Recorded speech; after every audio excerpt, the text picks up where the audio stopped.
Okay, y'all, here we go again. I'm Legina. I'm the host of the LRI Infinity Let's Talk podcast.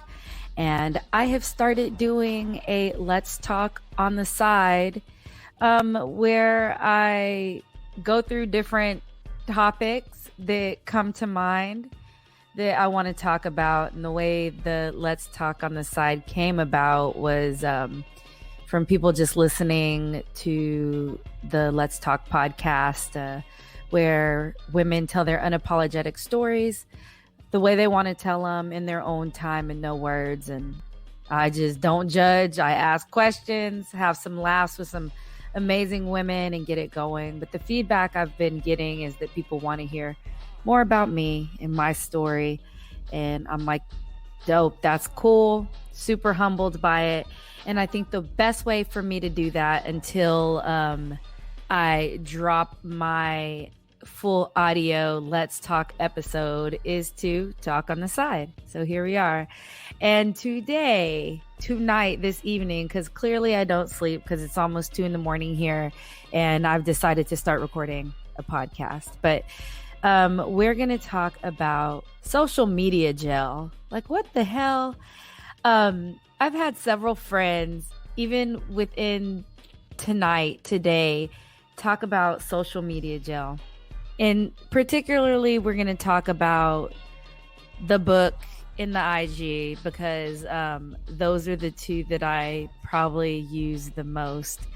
And so I have here, it says Facebook users can find themselves in the Facebook police's crosshairs if they are caught operating their account outside Facebook's guidelines.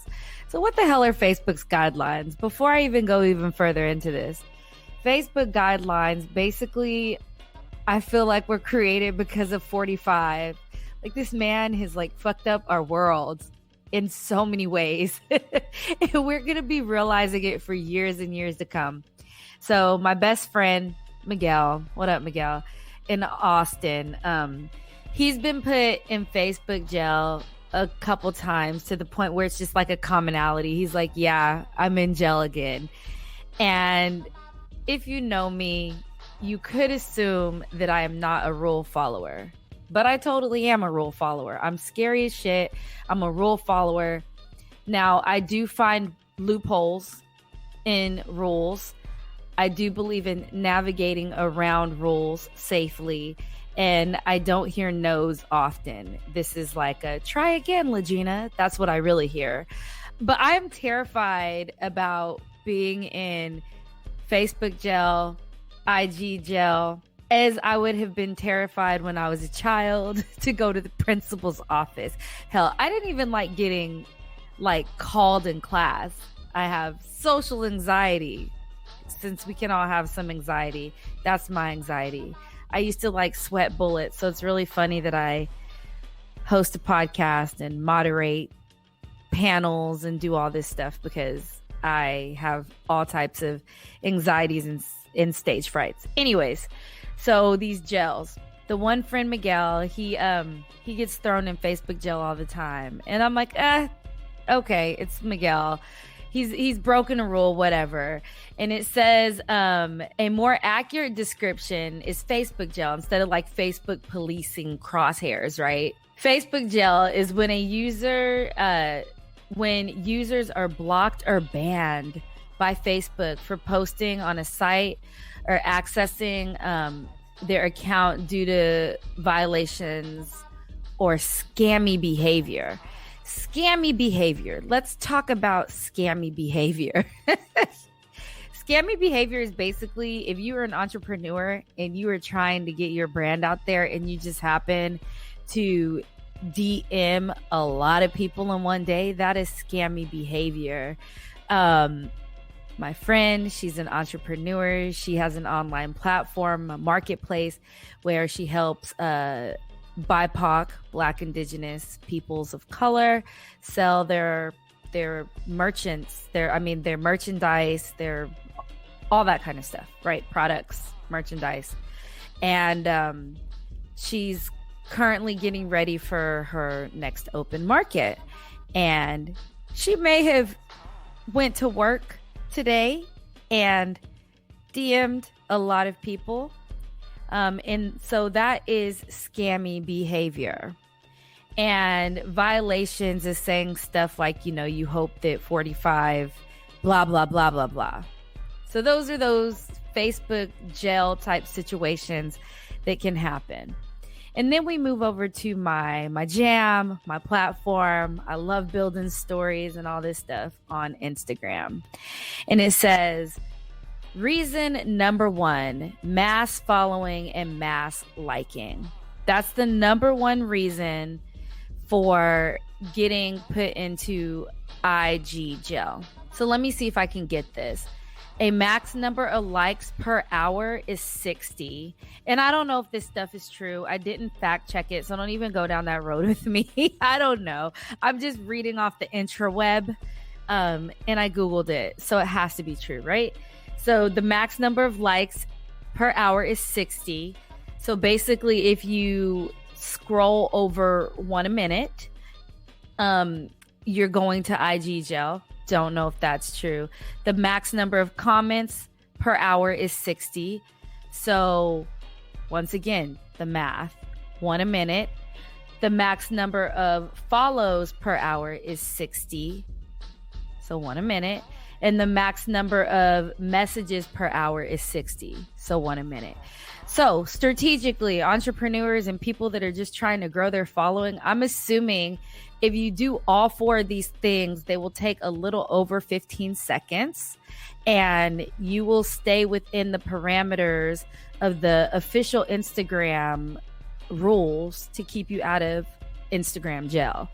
So like you go like the Let's Talk podcast page. That's LRI Let's Talk on Instagram and Facebook.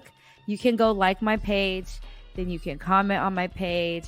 Then you can follow me on my page, my podcast page. And then you can message me a question. And then you can do that to 60 other people. I don't know who. You can do my brand page at LARAEINFINITY at LRI Infinity, and that'll keep you in like the 60 range. But so yeah, like Instagram and Facebook jail are things, and I've had people experience it. I want to hear people's stories about this because it's so interesting, the censorship thing. Oh, and even on my IG page for the podcast, I've been denied promotions on my IG and my Facebook for the podcast. And my podcast is about women and their stories that they're telling. And so it's not really political driven. Now, granted, a lot of the women on my podcast are of color. And so political things, I guess, could come up in this realm. And then the ones that aren't of color, the white women, are women. So I guess political stuff could come up in the realm. I don't know, but I've been denied 3 promotions. Not like promotions for jobs. I've been denied those too. But 3 like promos. Like once I post about the guests for the week, and then I go in, I do the promo and do my target audience and slide the scale and pay, and it says, goes out to review, and it lets you know it'll get back to you in a second.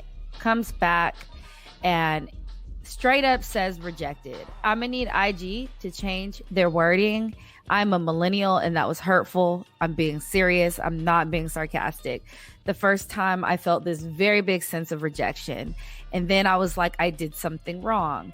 And then I realized that censorship is a thing, and I'm not even sure what was censored in all those cases. I've appealed them. I get rejected again. Like a crush that you like that keeps just like knocking you down or something.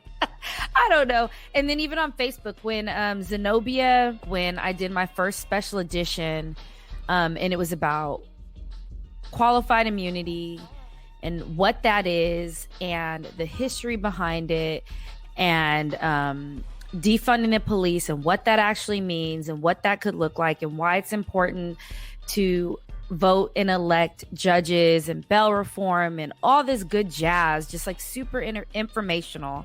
And I was like, hell yeah. It was my first dual live to IG in the book. And I was like, oh, I'm about to promote this. And people were really interactive and asking questions. It was informative. It was information. It wasn't even about, no, I don't need to justify it. It was good. And it did not need to be put in this category of Facebook jail. So I find it interesting what can and cannot go. And even something as simple as, I know y'all caught the fact that hashtags have been frozen on Instagram to avoid, where's my phone so I can look this up. I got to read this to y'all because I was tripping about this one. Let's see here. I'm going to go into a hashtag. I'll do storytelling because that's one that I use for my, when I'm posting. And when you click on it, any hashtag. So for y'all that are some of my older audience members, you go to search and you type in the hashtag sign or the pound sign. And you type in a word that you want to look up. So let's say you're interested in AARP. You could type in pound AARP and see what comes up. So I'm doing pound. We call that hashtag. I'm doing hashtag storytelling. And it says recent posts from all hashtags are temporarily hidden to help prevent the spread of possible false information and harmful content related to the election. So thank you, 45. That has nothing to do with partisanship. That is a person.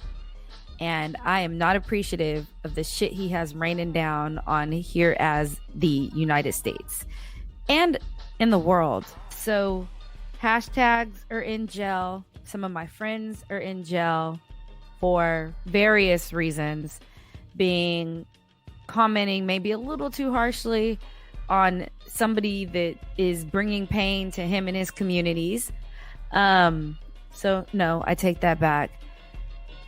Maybe not too harshly, just giving honest thoughts and opinions. Maybe they're too honest for Facebook, so they get jailed. And then a friend that is pursuing her entrepreneurial endeavors and came up with a good enough system to go fast, to reach a lot of people, to try to get her shit done. She got put in jail. And then I have another set of girlfriends. Y'all may know them. Jay and Francisca. Sam is the name on her episode, but she goes over that in the episode. So Jay and Francisca have Mary J Smoke Culture in Austin, Texas. Y'all should check it out. A smoke culture shop, not just for cannabis heads, but for the education of the uplifting of and the beauty of the community. Everything is in that shop. It's queer owned, it's woman owned, it's operated in love and light and lifting. But anyways, their page, I think it had over 12,000 followers that I know they worked and busted their asses to get that following going. And their page got stopped and deleted. And I'm assuming it's something with cannabis use. But they do have a new page, maryj.store. So MaryJae.store. So I don't think their old page is coming back, but they are the #1 CBD provider voted by Austin. Judgment-free zone, no BS. Women owned and operated. Yes, I am shamelessly plugging people because people deserve to be plugged when they're doing social impact movement projects and change toward better. So anyways, y'all, I'm just really perplexed by the jails that are being created over social media. And I understand that, hate rhetoric is not appropriate. And I understand that nobody wants to be spammed. But I also understand that algorithms are flawed and they are made by humans just like me and Shirti were talking about on the live today that we did before we dropped her episode, season 2, episode 5. Check it out. So the algorithms could be wrong. And I know that's why they do the whole, like, you can appeal the process. But I think that they also use an algorithm for that. So y'all tell me what you think. I just have so many thoughts about these jail situations. Like, you're locking up my people in jail, now you're locking up my people in jail. So we just have to bear with it because we're all on social media. We use it for everything. Hell, we can rightfully say we're addicted to it in some type of way. So it's a thing. Want to know your thoughts and opinions. I'm still trying out this on the side thing. I think it's interesting. Seems like it's going to be fun enough. So yeah. Okay, y'all. So you know the world moves fast. And clearly between the time we recorded this and now you listening to it, we have a couple of updates. One, of course, hashtags are finally back. It only took a couple months. And number 2, Mary J got their account back, all 12,000 plus followers. Make sure you still follow both pages because we never know what's going to happen in this world of social media and the gels and the constraints that they put on our thought processes. Y'all, thanks for listening. Let me know what you think, and I'll be back with more of LRI Infinity. Let's talk on the side as it comes to me. All right, y'all. Have a good one. Bye.